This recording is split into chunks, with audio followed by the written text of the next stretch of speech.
Hello po mga ka-kidney, kumusta na po kayo? Gusto ko lang i-share sa inyo yung experience ko dun sa procedure ko ng catheter placement for peritoneal dialysis. So, it's been 5 days na po since the procedure at nandito lang ako sa bahay ngayon. Take ako ng time off for a week bago ako bumalik ulit sa trabaho, and hopefully ay malakas ako. So far, nag-i-improve naman yung pakiramdam ko at bumubuti naman everyday. Kaya lang yung tiyan ko parang may lobo sa loob. Parang pakiramdam ko bloated ako palagi. But so far, nag number 2 na ako for the last few days. And syempre may mga side effects talaga ang general anesthesia, kaya yung second day ng procedure ko ay medyo talagang tulog lang ako ng tulog, and pahinga lang ako ng pahinga. Nagkaroon ako ng sore throat kasi during the procedure nilagyan ako ng tube para doon ako huminga habang nasa general anesthesia ako at tulog. And then meron din yata silang nilagay sa ilong ko kasi ang sakit dun sa iloob ng ilong ko after ng surgery. Tapos alam nyo ba, ngayon lang natanggal yung mga peklat dito kasi yung tinipan nila yung mata ko, tapos pag tanggal nila nung plaster, sensitive kasi yung balat ko, so parang napunit siya, parang napunit na lapnos, parang nalapnos. So ang sakit-sakit, ang hapdi-hapdi. So today saka lang nawala lahat yung mga yung ano ba ito, yung peklat. So kung about sa peritoneal dialysis, hindi muna ako agad-agad mag PPD.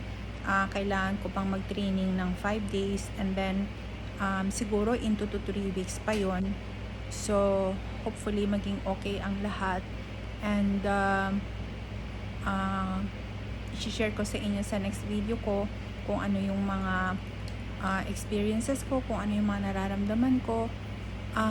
Sa ngayon siguro dahil nga result nga ng procedure, medyo parang mabigat yung likod ko. Syempre madali akong mapagod sa likod, parang may discomfort, ganun. Pero hindi naman pain. Kaya yun lang, gusto ko lang i-share sa inyo, lalong-lalo na sa mga kababayan ko sa Pilipinas na nanonood sa akin. Ginawa ko talagang Tagalog na video na ito dahil para mas maganda para mas maganda yung ano bang tawag dito, para makarelate talaga kayo, kasi gusto ko talagang i-share yung journey ng pagkakaroon ng sakit na ito.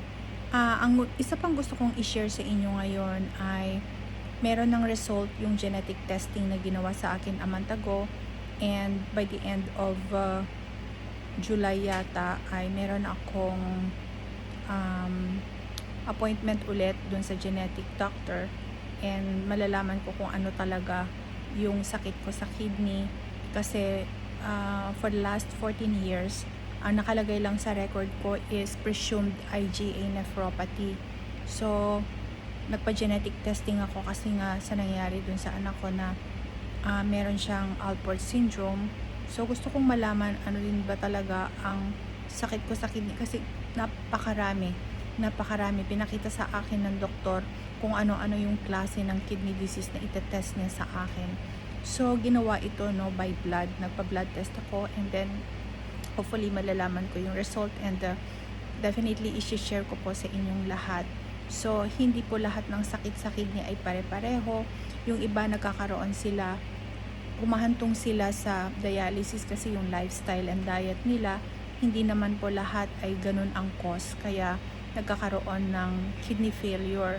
Yung iba talaga ay mga autoimmune, which means na yung sarili mo pong genes ang may problema. Kaya kahit na anong gawin, no? Kahit na anong mga medical treatments and therapies, ganun talaga ang hahantungan. So sa akin, natutuwa lang ako kasi for the last 14 years ay hindi ako nagdialysis agad. Umabot pa ng almost 15 years, no? It's been 14 years.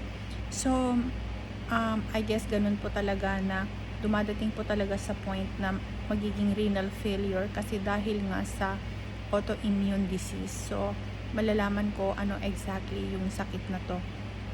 But anyway po, ang gusto ko lang i-share pa sa inyo, mas mabuti talaga na malaman ninyo kung ano talaga yung naging cause ng kidney problem ninyo, diet ba or lifestyle, dahil ba sa diabetes.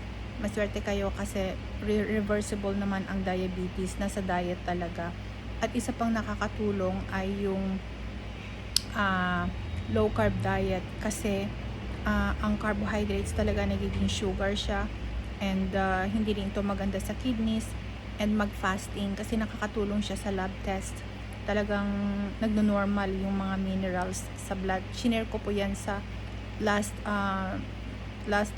laboratory test ko, no? Okay lahat. Kaya lang yung creatinine at BUN at saka yung EGFR ko, hindi talaga siya normal dahil nga meron akong sakit sa kidney. So, kung meron po kayong mga questions tungkol sa mga ginagawa kong mga therapies, comment nyo lang po sa baba at sasagutin ko po sa pilit sa abot ng aking makakaya. Yun lang po, at maraming salamat po sa inyong support. Sana we stay strong and just continue on and just do what you've been doing to keep your kidneys healthy, and let's keep the fight. Okay po, until the next video, bye bye.